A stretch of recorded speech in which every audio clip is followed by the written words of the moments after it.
Hey guys, welcome back to my channel. Hope you're good. Just back from the gym, just did some mobility and some cardio. But today's video, we are talking about my favorite ab workouts. My go-to core and ab training that I do with my core workout. It always rotates. So these that I'm going to show you in the video are staples that I always have, but I try and change it and mix it up and play around with it so it's not too boring. Keeps it more interesting. Just like the arm workout I did, I'm going to show you individually what I do and explain a little bit of why I do them. However, when I do abs, I tend to do them as a giant set. So I'll probably do about 3 sets and giant sets of each for about 12 to 15 reps or 12 reps. You want to keep it simple. It's just to keep the intensity on training my abs. I always like to train them either before a session, so let's say before a bodybuilding session, or I make time to train them when I do my mobility workouts as well. If you're going to train your core and your abs, train them seriously. Train them as much as you would train your chest, your biceps. Put as much intensity into training your core as you do training every other body part. So prioritize them. Having a strong core, not just having abs, visible abs, but a strong core, which is all around the stomach, helps with overhead pressing, it helps with squats, helps with deadlifts. A lot of Olympic movements, we need a strong core. So let's get to the video and I'll explain to you my favorite workouts. So first workout, we are going to be doing the broom sweep. Now this is a classic that it's been around for a while. I do these to target my obliques. Now a lot of people tend to use weights to do obliques, so side crunches. I don't do that. I don't do anything that's weighted when it comes to oblique sessions. Every time I twist, either to the left or the right, take a deep breath in before you twist, and then out and squeeze your obliques hard you can every time you twist. So making sure that you're not just going through the motions, you are actually contracting the muscle, especially your obliques, every time you twist to the left or to the right. I usually tend to do about 3 sets of these and stick to about, I would say, 12, so alternating each side. The hanging leg raises is a pretty difficult one for a lot of people, but if you can get this right, it's great for developing your core. So keeping your legs straight, taking a deep breath in before you go up, before you take your legs up, and deep breath out. Now I like to take my legs all the way up, almost towards the bar. I can really work my core a lot more by taking my legs all the way up. Try not to swing too much. That's another rule. Too many people swing a lot on this workout, so try and keep it nice and controlled. Contract your lats because that would help you stay up.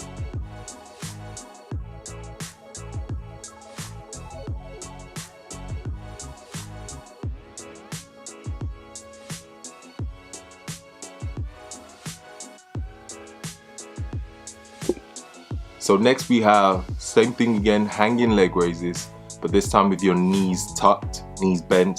Now this is slightly easier, a slightly easier version. Again, keeping it nice and controlled. Focus on your breathing. Out when you go up, in when you come down. Simple. Now a great alternative to these two, if you can't hang off the bar, is doing them on the mat to start. So same thing, straight leg raises and knees bent leg raises. Those can be done on the mat if you struggle with hanging off a bar. We have the barbell rollout. It is very similar to a stability ball rollout on your knees and the ab wheel rollout, but I like to use the barbell. So when you roll the bar all the way out, take a deep breath out, and when you roll the bar in, take a deep breath in. Now try and keep the eccentric phase, so when you roll out the bar, slow it down, again 2 to 3 seconds tempo. Nice and slow when you roll it out, and then in as quick as you can. So out nice and slow. With the rollouts, it really works your core, really targets your core. If you haven't done these before, try it. It is brutal. I would even sometimes take the tempo to a 5-second tempo when I'm going all the way down.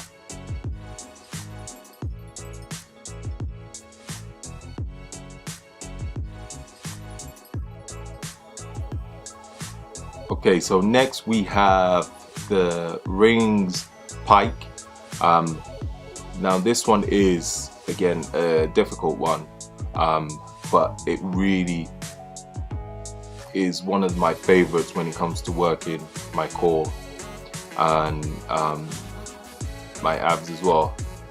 It's a tricky movement to do. I'm using the rings, but you can use a stability ball as well to do these if you find it difficult to use the rings, or you can use a TRX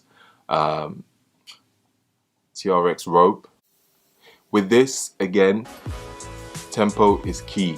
So make sure when you go up, you breathe in, keep it nice and steady.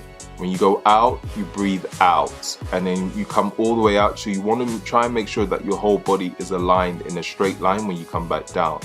Again, nice and controlled, keeping the tempo again to about 2 to 3.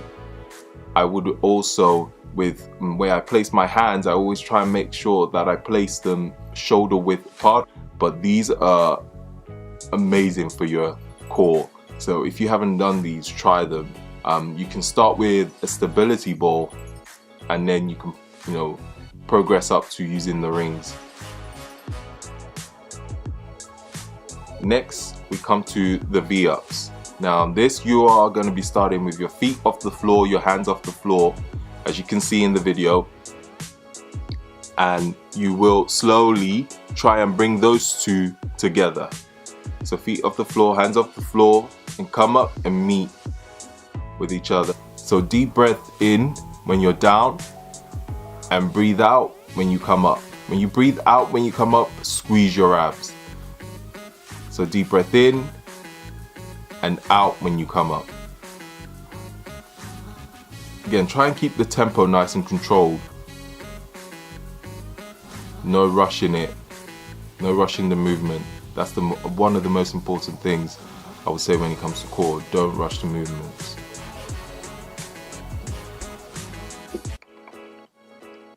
So the next one is a strange one. I actually don't know the name for it, so I just call it the V-up seesaw.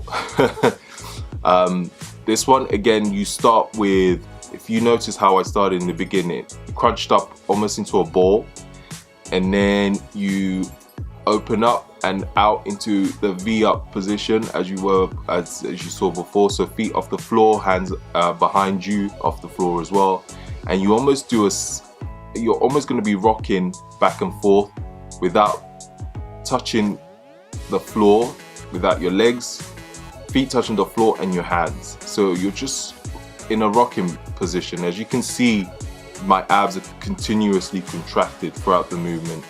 So you're almost trying to stay on your glutes and your lower back as you rock back and forth. Again, this one you have to be careful. It is quite difficult to get right. It's one that I'm actually still learning to really get right. But again, I dare you to do these and your abs will be sore, insanely sore. And these are great also for your lower back. So again, 12 to 15 reps. Try and keep it nice and controlled. Don't rush it. It's not a race.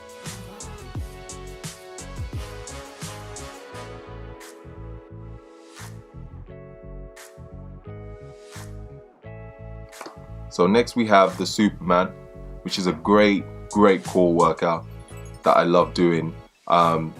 You always know how strong your core is getting is when you can do these easily and comfortably without shaking, or without shaking to one side or the other. Now you start with your hands shoulder width apart on the mats. I like to point my hands out slightly also on the floor, and then my feet again slightly wider than my hips.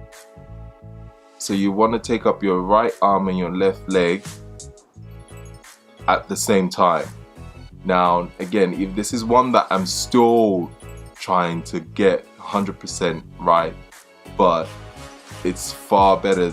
It's such a great test to how strong your core is getting. Again, so try and do these. I try and keep to about 12 reps, alternate each side, or you can stick to one side and you do 6 on one side and then change to do 6 on the other side.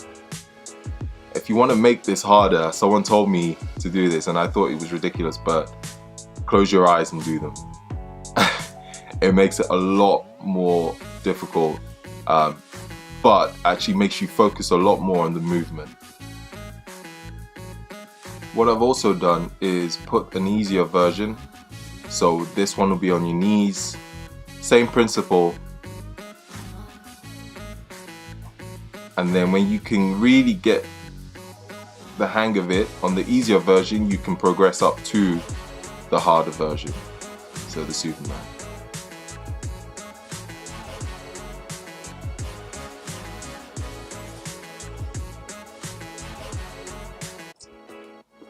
And next we have the ball slams. Now this one is another weird one that a lot of people don't think about doing, but it is another great core workout.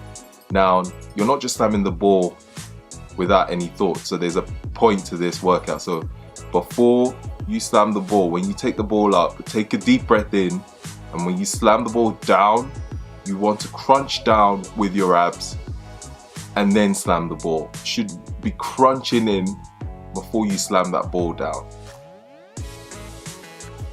Your arms will be doing some work, but you're focusing on your core on this one.